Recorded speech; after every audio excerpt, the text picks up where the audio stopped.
He's taken over the store, and he's restocking songs. It's kind of back to the way it used to be. Passing the torch, they call it. They made a big deal out of it. The trial went so good, I mean, I think something good has to happen.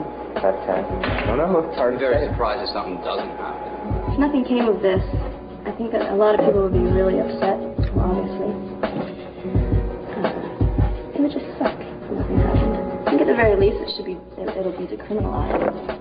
And Alan said too, like, he would just be happy if he doesn't avoid the issue, even if he rules against us. If, you know, if he gives a nice ruling and a critique of what we can use in the appeal, for example. But he's hoping that he just doesn't try and get out of it through some technicality. And I feel cheated that way too.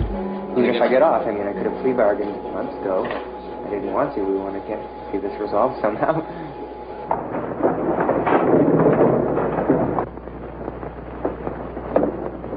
The defendant will rise.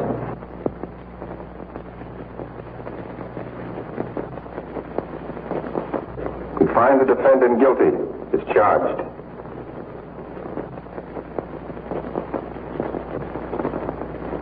In his 90-minute-long ruling, McCart said the evidence convinced him that marijuana consumption was harmless, that it caused no serious physical or psychotic damage, and that it did not lead to use of harder drugs.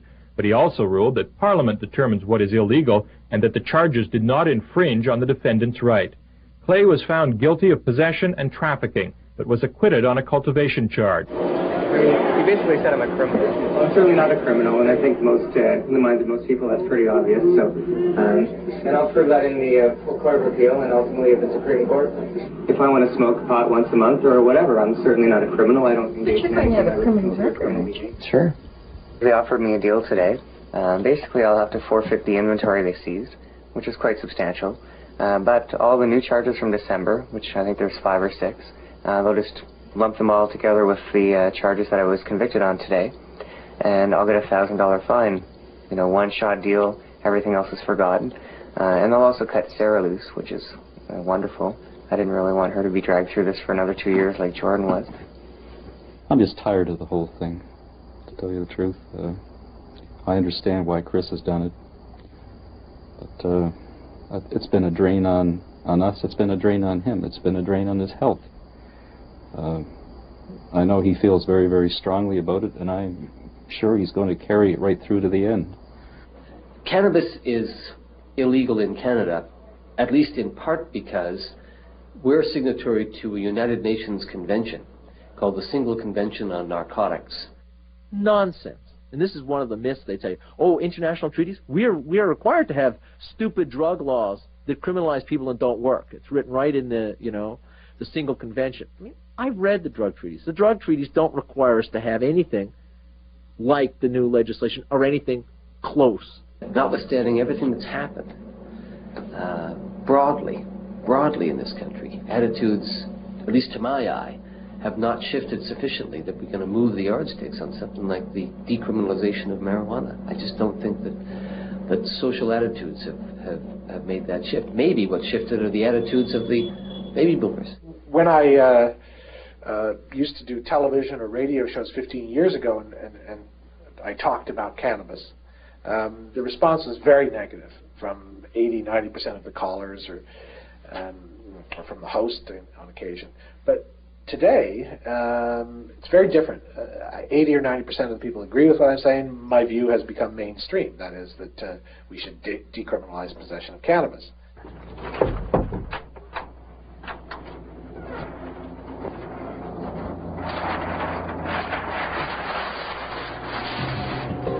People in 72 were sitting back smoking a joint and say, I'll be smoking a joint legally next year. And the same people are just the stepping stone, right?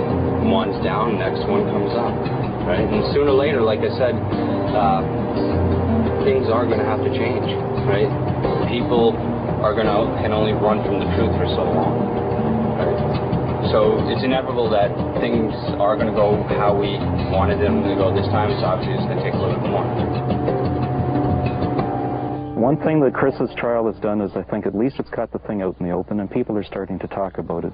And I must say, when Chris came home from Ryerson with all his research you've heard about, and he was trying to explain to me the truth about hemp and cannabis and marijuana, I was not interested. I could care less. I remember how quick I was to condemn, you know, and judge.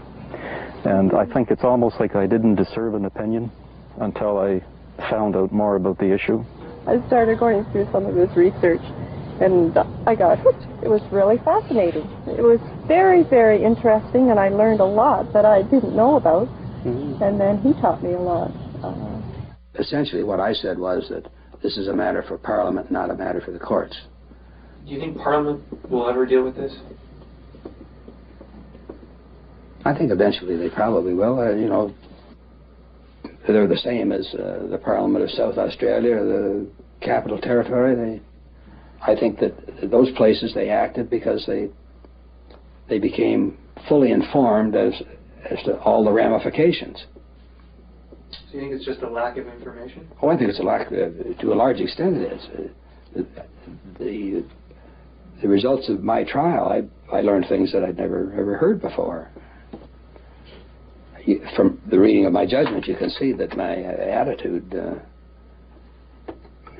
is certainly not one of total condemnation for anybody that is in possession of a small amount of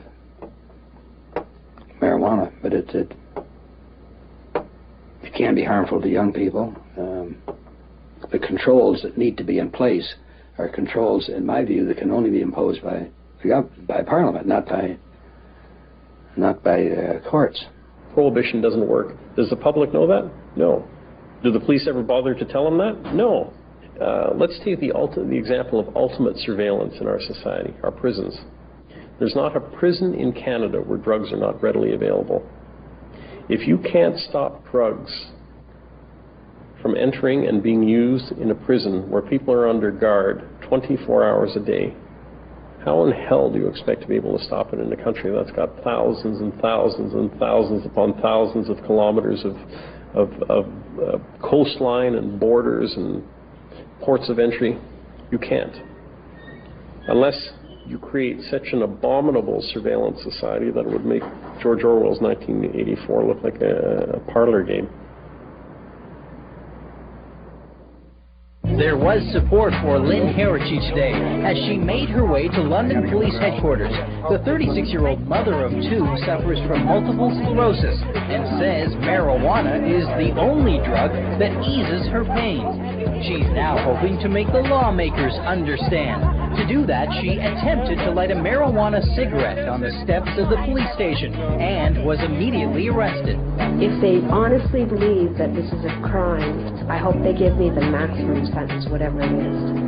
Because otherwise, they're just saying that they're not right if they just give me a light sentence. I will reoffend. You can't rehabilitate me. I know that marijuana helps me, and I'm not going to give up that just because it's against the law. But there will always be a debate. There will be those who say, you know, it's harmless, decriminalize it and stop wasting these resources. And I guess that's, at least for the moment, part of the political landscape.